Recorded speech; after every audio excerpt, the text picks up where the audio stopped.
जिले की प्रभारी दीदी पद्या त्रिपाठी जी हैं, उनसे आग्रह है कि युवाओं को 2 शब्द बोलने।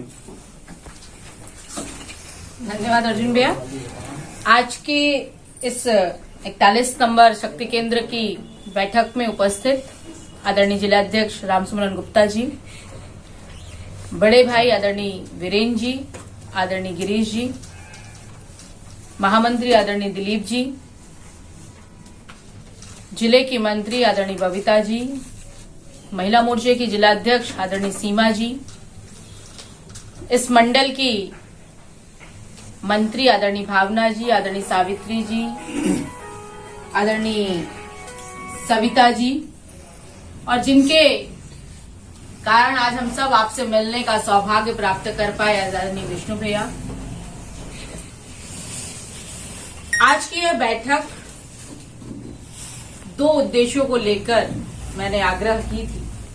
एक, हम सब युद्ध के मैदान के लिए तैयार हैं। 2023 का युद्ध हम सबके सामने है। इस कार्य में विजय तब मिल पाएगी जब आप सबका सहयोग और आशीर्वाद मिलेगा। दूसरा, एक हमारा जो शक्ति केंद्र की संरचना है, जो हमारे शक्ति केंद्र के संयोजक हैं, प्रभारी हैं, सही संयोजक हैं, हमारे जो शक्ति केंद्र के अंतर्गत जो बूथ आते हैं, उस बूथ की आग्रह हमने किया था। अभी आपके बैठक मंडल की एक मंडल पदाधिकारियों और शक्ति केंद्र संयोजकों की बैठक कार्यालय में थी। निश्चित तौर पर आप सब बधाई के पात्र हैं कि आपने इस वार्ड में विजय प्राप्त की, पर कहीं ना कहीं हमसे छोटी सी एक चूक हुई और एक चुनाव हम हार गए। विधायक हमारा है, सांसद हमारा है, वार्ड का पार्षद हमारा है, और एक छोटी सी कड़ी हमसे छूट गई। आने वाले समय में हमसे कहां गलती हुई, उस गलती को सुधारते हुए हमारा बूथ सबसे मजबूत बूथ बने, क्योंकि भारतीय जनता पार्टी एकमात्र ऐसा संगठन है जो कार्यकर्ताओं पर आधारित संगठन है। हमारा नेता केवल हमारा ध्वज है, हमारा वरिष्ठ नेतृत्व जो आदेश करता है उसका पालन हम करते हैं, और इस भाव से जब कार्यकर्ता काम करता है तो निश्चित तौर पर हमें विजय प्राप्त होती है। कहीं ना कहीं जो छोटी चूकें हमसे हुई हैं, उन चूकों को सुधारने की आवश्यकता है। जो हमारे कमजोर बूथ हैं, आप सब वो अनुभवी लोग यहाँ बैठे हैं जिन्होंने न जीतने वाले वार्ड को जीता है, तो अपने अनुभव से उन बूथों में जो अनुभव, जो प्रयोग आपने इस वार्ड में किया, माननीय जिलाध्यक्ष जी, वरिष्ठ नेतृत्व यहाँ है, आदरणीय दिलीप जी हैं, आप सबके मार्गदर्शन और सहयोग से आप सब उन बूथों पर भी समय और काम करें जो बूथ हमारे सबसे कमजोर हैं। क्या हमसे छोटी सी गलती हुई कि वो बूथ हम हारी? क्योंकि भारतीय जनता पार्टी की सरकार ने गरीब जन कल्याणकारी की जो योजनाएं चलाई, उससे हर परिवार लाभान्वित है। तो क्या हम उस परिवार तक नहीं पहुंच पाए? क्या हम सही ढंग से आम जनमानस को यह नहीं समझा पाए कि गरीब जन कल्याणकारी की जो योजनाएं आपको मिल रही है, जो लाभ आपको मिल रहा है, जो आयुष्मान कार्ड आपको मिला है, जो आवास आपको मिला है, जो उज्ज्वला आपको मिली है, जो लाडली लक्ष्मी आपको मिल रही है, जो जनधन योजना आपको मिल रही है, ऐसे हजारों योजनाएं गिनाने बैठूंगी तो बहुत लंबा समय हो जाएगा। क्या ये सारी योजनाएं का लाभ आपको जो सरकार दे रही है, क्या उसको आपको वोट नहीं करना चाहिए? ये छोटी छोटी बातें लेकर हमें समाज में जाने की आवश्यकता है। हमें और आपको एक विमर्श खड़ा करने की समाज में आवश्यकता है, क्योंकि मैं बहुत दावे के साथ कहती हूं, जनमानस का स्वभाव और विचार वह बनता है जो भारतीय जनता पार्टी का कार्यकर्ता समाज में खड़ा करता है। हम बहुत बड़ी ताकत के साथ हैं, हमारी इकाई बूथ तक है। किसी भी संगठन के पास बूथ के 21 लोग नहीं हैं, हैं क्या? आप सब राजनीतिक क्षेत्र में काम करने वाले लोग, बताइए है क्या?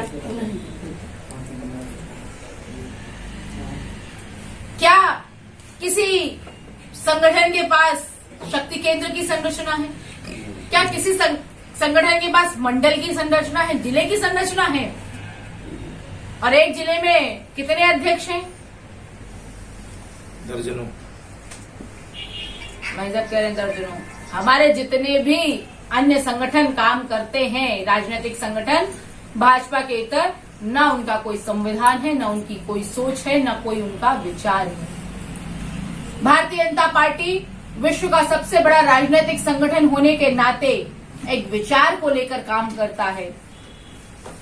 हमने कहा कि हम राम मंदिर बनाएंगे और हमने राम मंदिर बना के दिखाया।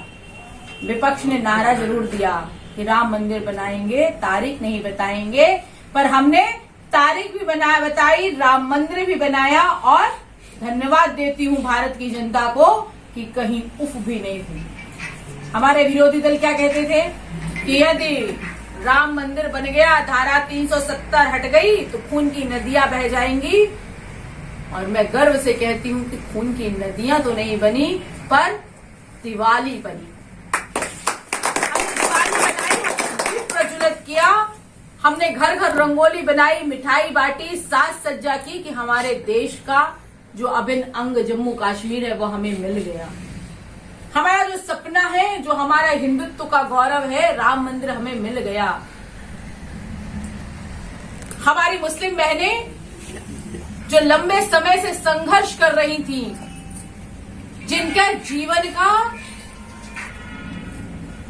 स्थिरता का कोई भरोसा नहीं था, एक बार 3 तलाक के माध्यम से तलाक बोला और तलाक हो गया।